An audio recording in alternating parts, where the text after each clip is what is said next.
Um, my name is Nay, and my channel name is Nay Forever Fab.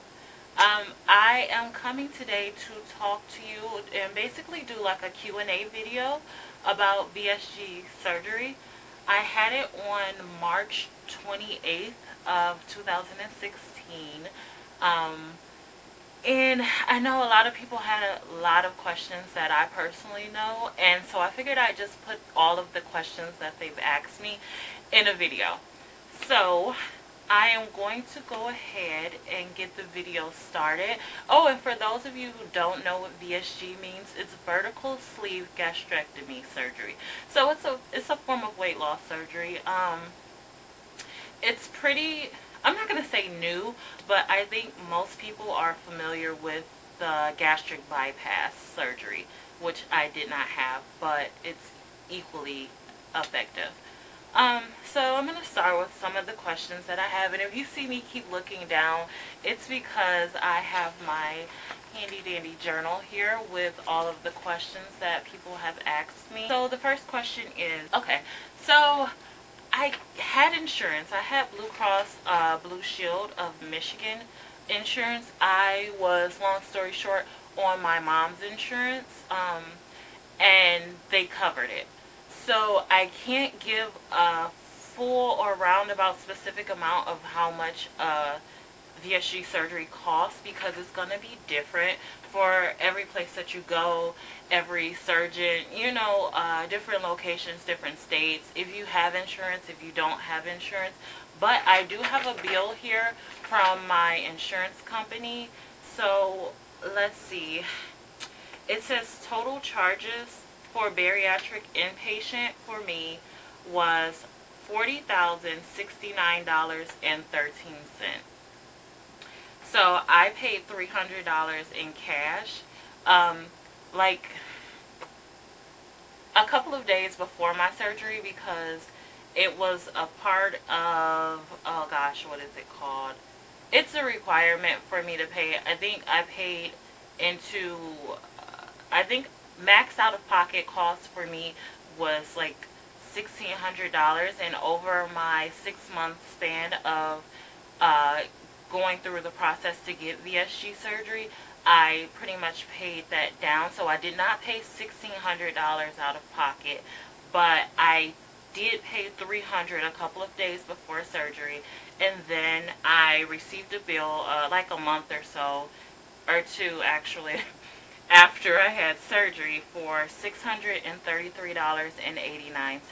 So it looks like I've paid, or will have to pay, about $900 out of pocket, which is not too bad, because some people pay more, some people pay less. I wish it was less, but whatever the case may be, it's what I've had to pay. It says that Blue Cross Blue Shield paid $23,251.83. And then they also paid $15,883.41. Yeah, that's how much it cost me. And I believe that this is a bill for everything. So it's the surgery, the anesthesia, also, no, it's not anesthesia. I received a separate bill. It was only like maybe $200 or something for that. Maybe not even that. It also included my hospital stay. I was only there for the day of surgery, and then the very next day I went home, which I was so excited about, but I'll talk about that in a different video. So if you guys want to see a what's in my bag video, just let me know and I will make one. Second,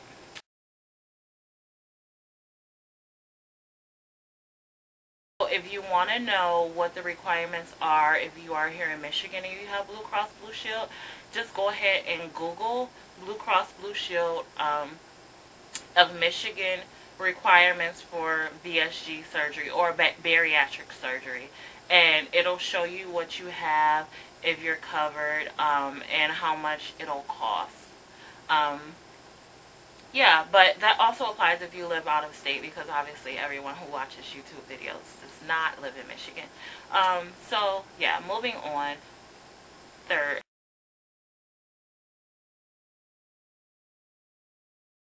Okay, so Because I've had VSG surgery, I don't eat very much food. But what I do eat, I try to make it um, part of the dietary plan that was given to me by my surgeon. So basically, high protein, low carb, and liquids. So everything, I'm supposed to get in about 64 grams of protein in a day. So that's always my goal, but sometimes I don't always hit that goal, which is, I'm not going to say it's not a big deal because it is, you know, I want to stay on track and it helps with the weight loss. But some days are better than others. Some days my pouch allows more. Oh, my sleeve. And I call my sleeve Sleevey J. That, whatever. But that's neither here nor there.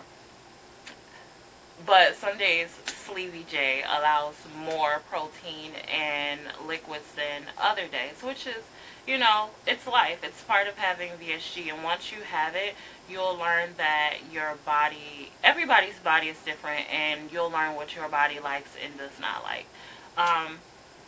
So I like to eat protein bars. I also like to drink protein shakes. I think my favorite shake would be, I can't think of it right now. I think because I'm like shooting the video, but I'm sure it'll come to me afterwards. I'll come back to it if I can remember. Yeah, but I like to drink protein drinks and things like that, but I also like to get my protein through food. So for exercise, it took about 6 weeks for my surgeon to allow me to go ahead and start working out. So in that remaining time before the 6 weeks came, I was only allowed to walk. So I would walk like every hour at my job. I went back after 2 weeks, which I really didn't need to stay off work for 2 weeks, but I'll come back to that. Yeah, so I would walk every hour. My job was really flexible about that. They didn't mind me leaving the building or walking around the building to get in a little bit of exercise. I also use my Fitbit. It's not on my arm right now, but actually it's charging. I use that quite often, and I love it. And it helped me to keep track of my steps and if I was moving enough in the day. It also helped track my activity, like sleeping and things like that. It was a little tough initially, but because of the soreness and things like that in your abdomen when you have surgery. But after a while, you kind of get used to it, and progressively it goes away. So now, after I was allowed, because I went to my 6-week visit with my surgeon, he said that it was okay that I returned to the gym, and I was so excited. Like, I can't even tell y'all how excited I was, because in my mind I'm like, yeah, I'm about to lose this weight and I'm gonna be fly and all of that great stuff. But I was fly before surgery, let me just say that. But whatever the case, moving forward, I go to the gym 4 times a week now. I belong to LA Fitness, so if there are any people who see this video in Michigan, Detroit specifically, and you belong to LA Fitness, definitely write something below. Let me know. We could definitely be workout partners. I welcome everybody.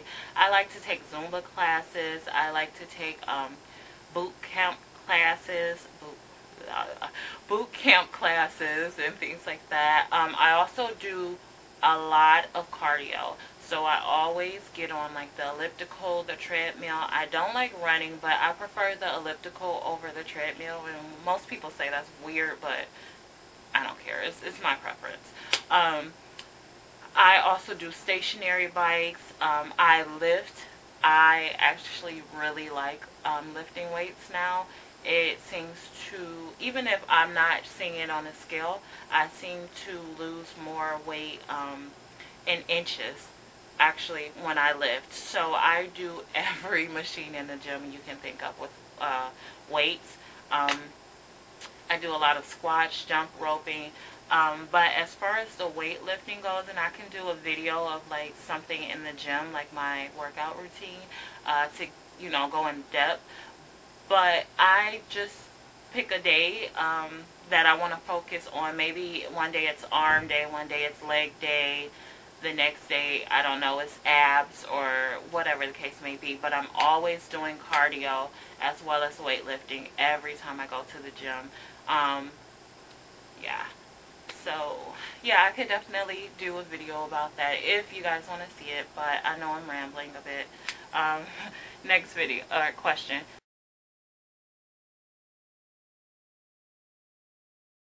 So, I picked my surgeon. It was kind of weird. So, I didn't exactly pick my surgeon. Well, I did, but I didn't. So I was considering having weight loss surgery already. But one day I was just laying across my bed and a commercial came on. I was actually on YouTube watching videos. I think maybe makeup or hair.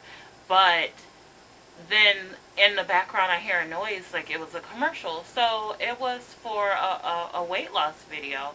And I kind of turned and looked, and I was like, what is this? And they were talking about bariatric surgery. And I never really seriously considered it because I said I didn't need it. I could just work out and lose it. But clearly that hadn't been working. I had been trying to work out and lose it for several years. I had done the pills. I had done, you name it. I've done it. And I would lose some, but I would gain it back. And it was just like a very vicious cycle. So basically I called the number on the TV and I set up an appointment and I went. And the guy who gave the rundown for the orientation that I attended with my mom, he ended up actually being a surgeon there, which was awesome. He was young. He was great. Shout out to Dr. Taylor in Ypsilanti, Michigan at Barracks Clinics. If you guys have questions, I will definitely share his information if you want it. He's awesome. He did great. I'm here. I'm alive. And, you know, I think I look great. But, you know, that's just my opinion. So, yeah, so Dr. Jamoke Taylor is his name. He was awesome. He answered any questions that I had. He was straight up with me, and he was like, you know, if your main concern is about excess skin and what else was it?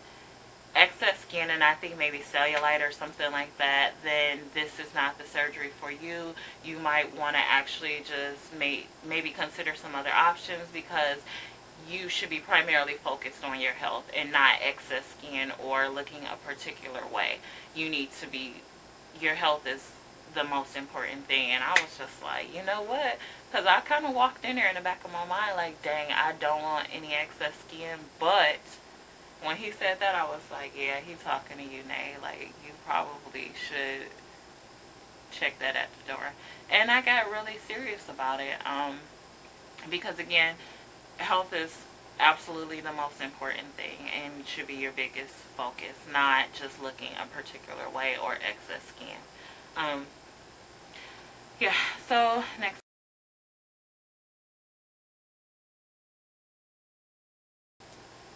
Yes and no. So I know a lot of people get a tummy tuck if they have excess skin after they've lost most of their weight. I think maybe 80-90% of their weight, excuse me. But I don't know if I will have excess skin. So far I don't, and I'm hoping it'll stay that way. But if it came to that, I would definitely consider the tummy tuck. Also, a lot of people get boob jobs. And that is because the skin gets really elastic. You lose all your boobs. They shrink. They get really small, but they hang. Like they droop something terrible. And I'm 26 years old. I already have big boobs. I really don't want sagging ones at that. So I would definitely consider that too. But those are really expensive. I think maybe surgery covers part or if not all of the tummy tuck, because if you've had bariatric surgery, but there's no insurance does not pay for a boob job. And if they do now, please somebody let me know, because I have not heard anything about that. But so far I'm good in that department, both departments. I don't need anything. But again, I'm only 2 months out, so I can't speak firmly to what I'll look like 1 year from now. Yeah.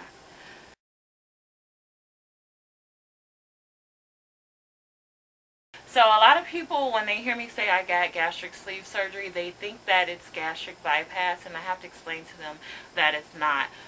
When you have gastric sleeve surgery, they cut out about 80% of your stomach, and it's kind of like a banana, pretty much. It's like the size of a banana. Um, it's very small, and you can only consume certain, a certain amount of food, about an ounce to 2 ounces of food actually. So with the gastric sleeve, it's really a lot less invasive, I believe, than gastric bypass. Correct me if I'm wrong. But with the bypass, I know that they reroute some your intestines, I believe, and they directly connect it or indirectly connect it to uh, your stomach. But it with that, it gets difficult, because then there comes dumping syndrome. I know with the gastric bypass, you can't. Most people can't. There are always exceptions to everything, but most people can't consume a lot of sugar, or it'll make them sick. And it'll lead to dumping. And I heard it is like the worst thing. I have experienced dumping with the sleeve, but it was a whole different story. So I'll tell you the story really quickly. I went to the movies, and I'm just like, you can't have pop or carbonation after you have surgery. You have to cut that part out of your life, pretty much. But I thought I was going to be slick, so I got an icy at the movie theater because I didn't get anything else, and I really just had the taste for pop.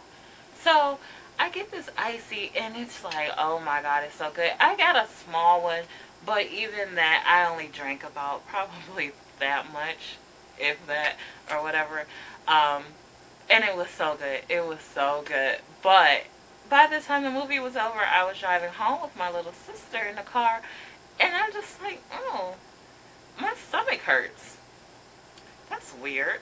Because I had never felt like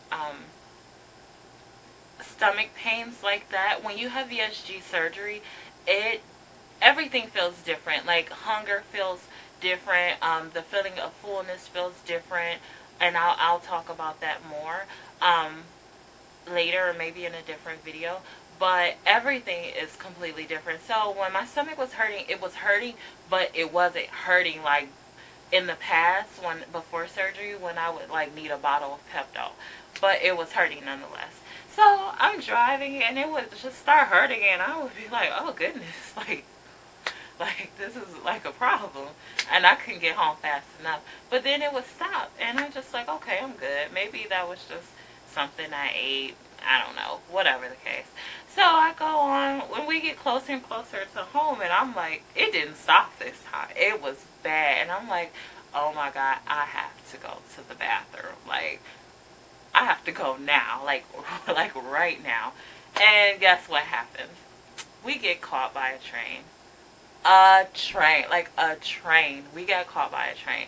So I seriously thought I wasn't gonna make it, but I did.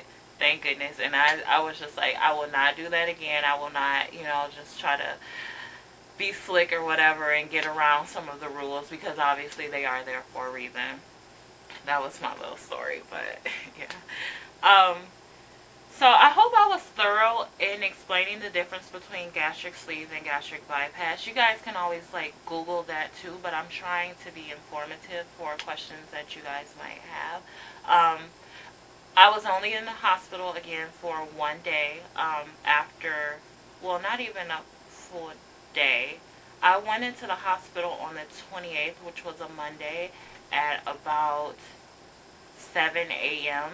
and then left the next day by 1 p.m. After I had had my surgery. So I left on the 29th around 1 p.m. and I went home. So my next question is,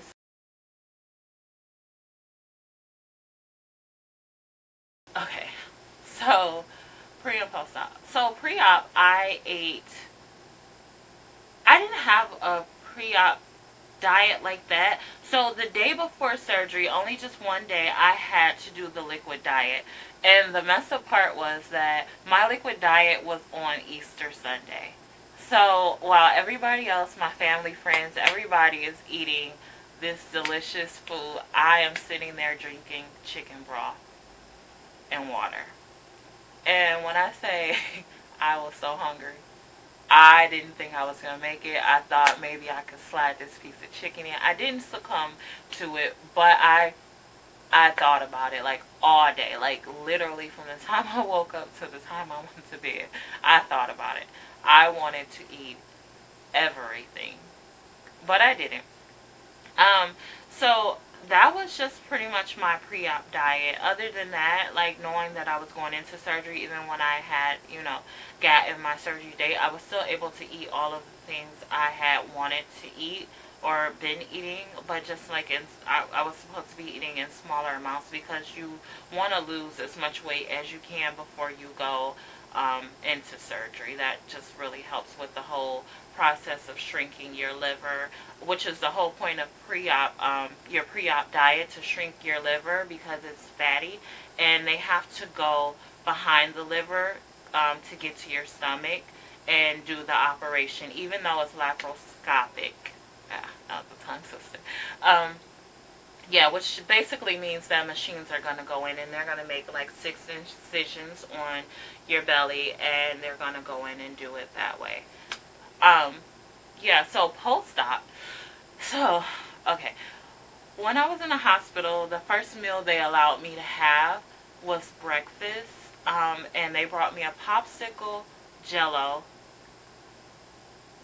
chicken broth, but I was not allowed water until they did a test to make sure, the leak test, to ensure that I was not having a leak where my sleeve was sealed. So basically, I didn't want any of that. I know I was supposed to be hungry, but hunger felt completely different.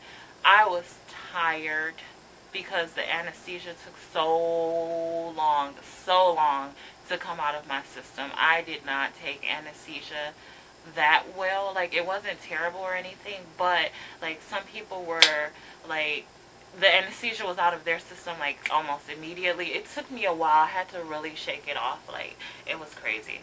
Focusing on like the post-op, so I tasted the popsicle and it was probably the best thing I had, although I only took like a bite, like a small nibble of the top of the popsicle, and that was that for that. I tried to drink some of the chicken broth because again, I wasn't allowed water for like a couple, like hours, like 8 hours or so before surgery, and then I think it was I didn't get water until maybe an hour or so before I left the hospital. I think that's about right. Yeah, so I mean, obviously you're gonna be thirsty, but it was still different. My throat was a little parched. I was, that was about it. So that's why I drank some of the chicken broth, which was really good. But again, they brought it to me in like a very small cup. Like if you could think of medicine cups, or like the clear plastic top that comes on like a Pepto-Bismol bottle. I know I keep saying Pepto-Bismol, but that stuff used to do me like all types of justice. But they were everything came in really small containers. It was what it was. Like, I didn't want it. I didn't have hunger or the taste for anything that they brought. But I tried it all nonetheless, and I sent it back because, again, I couldn't really take it. Yeah.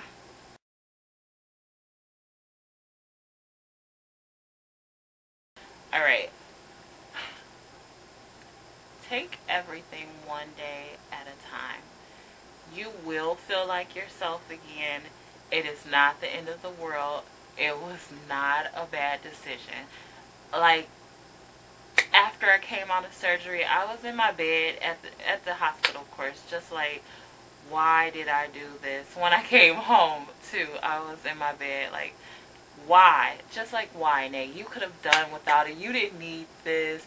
You were okay without it. You could have just really tried hard in the hospital. I mean, every thought you could think of. I was just like, now you got to take vitamins for the rest of your life. Now you have to do this. You can't eat. You can't enjoy food. I was a mess. I was a hot mess. But I didn't voice this to everyone. I kind of kept it like to myself, but it just really sucked. I really felt like I had made the worst decision ever.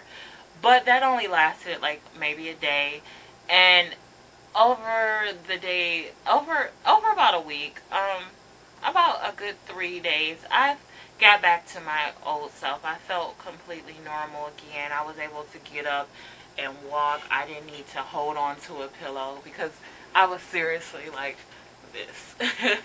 Like all the time. I needed a pillow to hold on to because like your incision scar, I think mine is right here.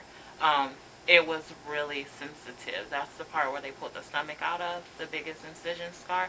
So it required a lot of slow movements and things like that. So I would definitely say one of the tips is to take it one day at a time. You will feel like yourself again, even if you think it was a really bad decision.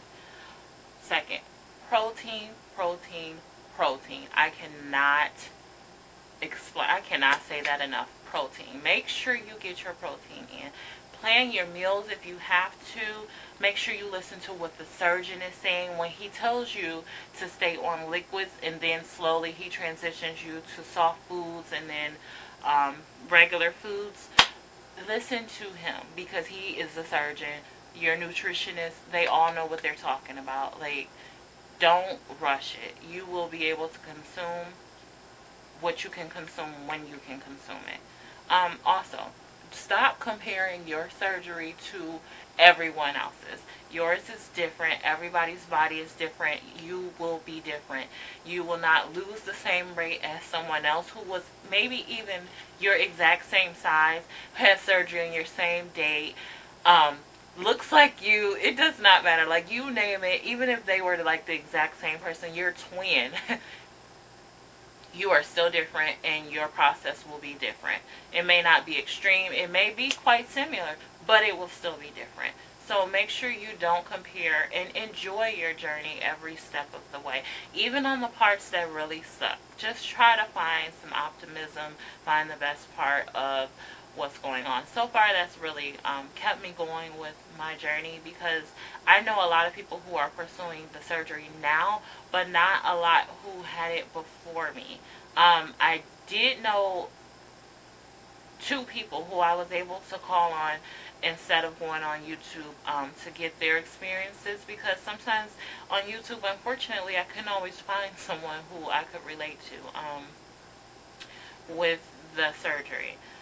So I would call those people and they would really help me. So definitely having a support system too. I think that's definitely important. Don't try to do it all on your own because it's really hard to, and I would not recommend it.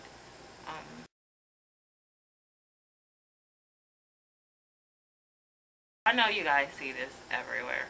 My highest weight that I weighed in at the doctor was 268 pounds.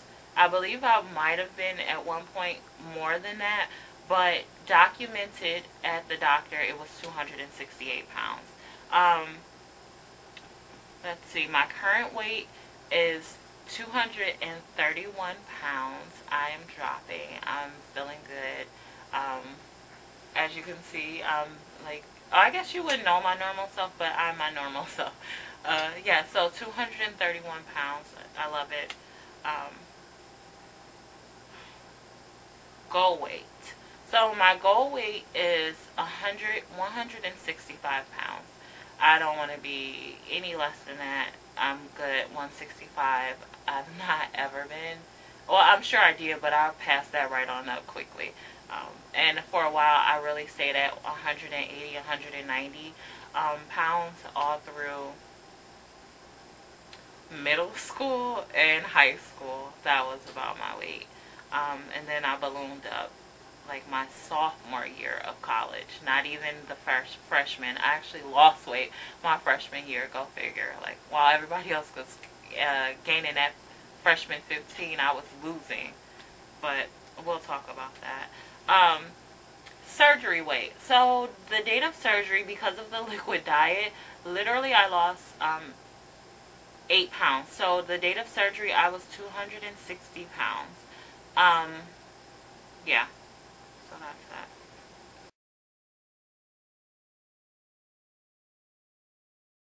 Okay, so dumping syndrome, and I kind of told you guys a story about dumping syndrome and what I felt.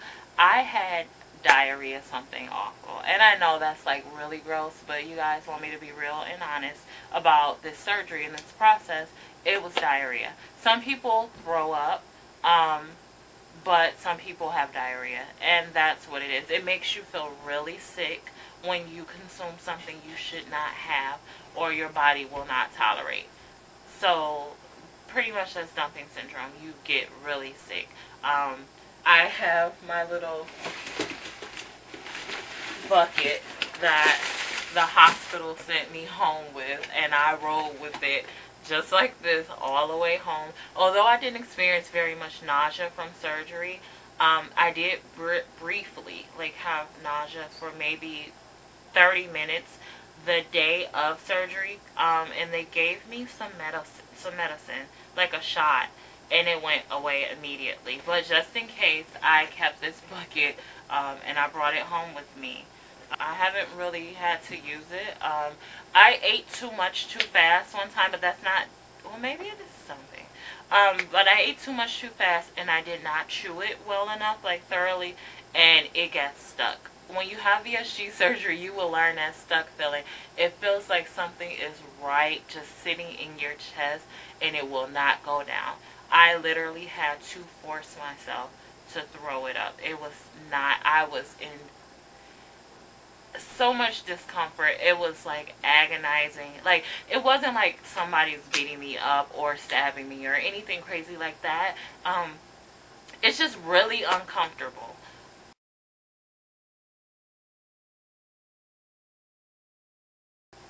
Oh, let me tell you guys.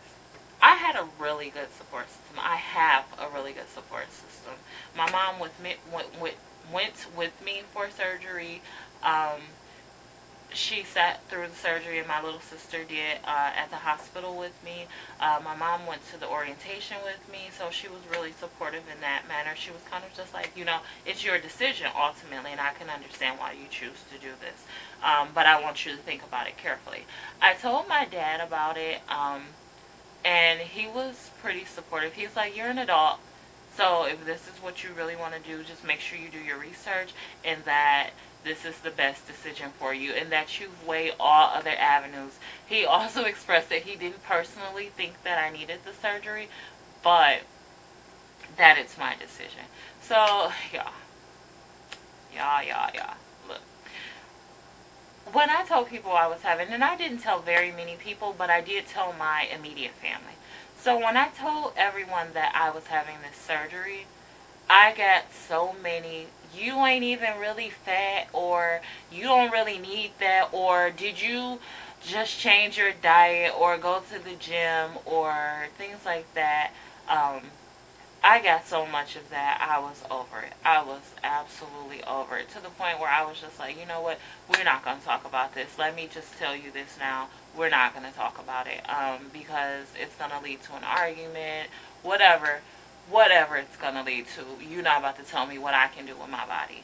And that's what it really went to. And it was just like, I had my grandparents. I sat them down and I told them, because I wanted them to know I had my surgery date by then. They were like, well, who told you you weren't beautiful? And are you doing this for a boy or whatever, a man, or whatever the case may be? I'm just like, no, what do you mean, who told me I wasn't beautiful? Last time I checked, I was. But that's just, again, my opinion.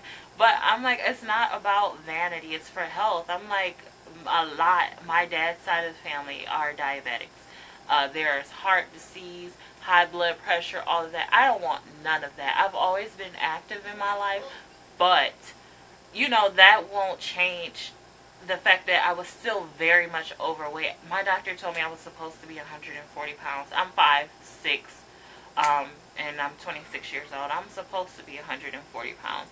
I was definitely considered morbidly obese, even if I didn't look it. Because that's what most people said. They went based off of how I physically looked. And they're like, you don't need it because you don't look fat. I was fat, even if they, sugarcoated and said I did not look fat. Size 18. In 1X shirts at this point. I was really in denial about that, but we'll, touch on that later. Yeah. So definitely having a very good support system is important. I had one. They all came around after I was blunt about it and saying, look, I've already made my decision. This is my decision. I don't need to explain why I'm going to have this surgery to anyone, but I will because I care about you guys. But I need you to respect the fact that that is my decision. Even if you don't like it, keep it to yourself. That's on you. Do you. But this is my decision. And I mean, it's point blank period. Like, there's no discussion needed. It's my body, my choice. That's it. I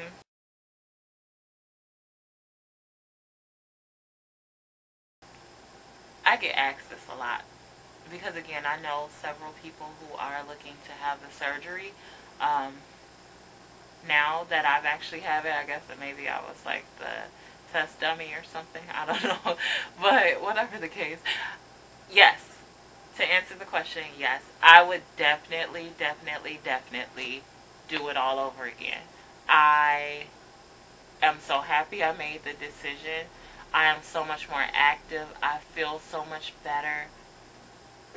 I would definitely do the surgery again. I encourage other people who I know or feel, in my, personal opinion, who would benefit from the surgery. I encourage them to look into it.